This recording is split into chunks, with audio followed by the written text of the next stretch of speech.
మేడారంలో భక్తుల రద్దీ నెలకొంది. సమ్మక్క సారలమ్మను దర్శించుకునేందుకు జనం పోటెత్తారు. జంపన్న వాగులో పుణ్యస్నానాలు ఆచరిస్తున్నారు. వనదేవతలు సమ్మక్క సారలమ్మను దర్శించుకుని మొక్కులు చెల్లించుకుంటున్నారు. మరిన్ని వివరాలు మా ప్రతినిధి రవిచంద్ర ప్రత్యక్ష ప్రసారం ద్వారా అందిస్తారు.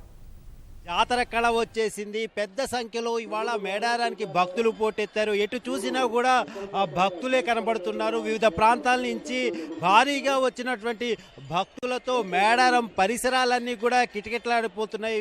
పలు చోట్ల ఇప్పటికే కూడా ఉదయం నుంచి కూడా పలు చోట్ల ఈ రహదారుల మీద ట్రాఫిక్ జామ్ కూడా ఏర్పడింది. అలాగే వివిధ ప్రాంతాల నుంచి వస్తున్నటువంటి భక్తులు ఇక్కడికి వచ్చి అమ్మలను గద్దెల వద్ద బారులు తీరారు. అమ్మలను దర్శించుకుంటున్నారు, తమ మొక్కులు చెల్లించుకుంటున్నారు. ఇటు జంపన్న వాగు పరిసరాలు కూడా భక్తులతో కిటకిటలాడుతున్నాయి. వేకువజాము నుంచే కూడా వివిధ ప్రాంతాల నుంచి, వరంగల్ చుట్టుపక్కల పరిసర ప్రాంతాల నుంచి, అలాగే కరీంనగర్, ఖమ్మం, మహబూబాద్, అలాగే నల్గొండ దూర ప్రాంతాల నుంచి, ప్రధానంగా హైదరాబాద్ నుంచి కూడా ఎక్కువ సంఖ్యలో ఇవాళ ఆదివారం కావడంతో ఎక్కువ సంఖ్యలో భక్తులు వస్తున్నారు. ఇప్పటి నుంచి కూడా గత వారం రోజుల నుంచి కూడా భక్తుల రద్దీ ఉంది. అయితే ఇవాళ మాత్రం చాలా ఎక్కువ సంఖ్యలో భక్తులు వచ్చారు. ఇప్పటికే దాదాపుగా ఎటు చూసినా 1,50,000 పైగా భక్తులు వచ్చారన్నట్టుగా అంచనా వేస్తున్నారు. ఆ తర్వాత గద్దెల వద్ద రద్దీ ఏర్పడింది. అమ్మవారికి మొక్కులు చెల్లించుకుంటున్నారు. ఏదైతే బంగారాన్ని కానుకగా తీసుకొచ్చారో ఆ బంగారాన్ని ఎంతో భక్తిభావంతో అమ్మవారికి మొక్కులు చెల్లించుకుంటున్నారు. చాలామంది జాతర ప్రారంభానికి ముందే వచ్చేస్తారు. ఎందుకంటే జాతర సమయంలో రద్దీగా ఉంటుంది, అమ్మలను దర్శించుకోలేమన్న దాంతో ముందుగానే వస్తారు. ఇక ఇప్పటి నుంచి కూడా ప్రతిరోజు కూడా భక్తుల రద్దీ విపరీతంగానే ఉంటుంది.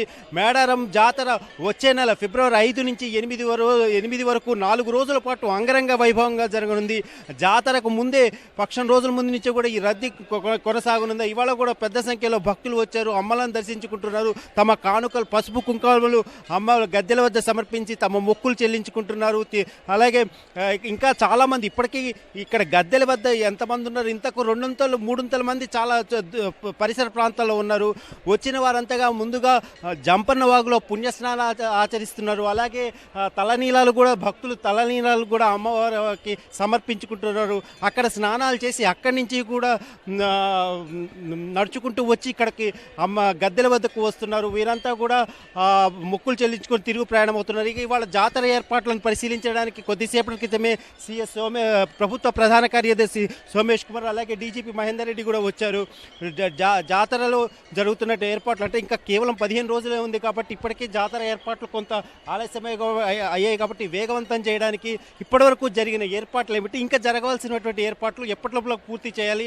ఎందుకంటే భక్తుల రద్దీ ఎక్కువగా ఉంది కాబట్టి సాధ్యమంత త్వరగా పూర్తి చేయడానికి ఇప్పటివరకు క్షేత్రస్థాయిలో జరిగిన పనులన్నింటినీ పరిశీలించడానికి సిఎస్ సోమేష్ కుమార్ అలాగే డీజీపీ మహేందర్ రెడ్డి కొద్దిసేపటి క్రితం ఇక్కడ మేడారానికి విచ్చేశారు. ఇక్కడ జంపన్న వాగు పరిసరాల్లో మొదటగా జంపన్న వాగు పరిసరాలను పరిశీలించి అక్కడ స్నానఘట్టాలకు భక్తుల కోసం ఏర్పాటు చేసిన స్నానఘట్టాల వద్ద ఎలాంటి ఏర్పాట్లు ఉన్నాయో పరిశీలిస్తారు. అలాగే మరుగుదొడ్లు, తాగునీటి అన్ని శాఖల పనితీరును, ఇప్పటివరకు జరిగిన ఏర్పాట్లు పనితీరు ఎలా ఉందన్న సమీక్షిస్తారు.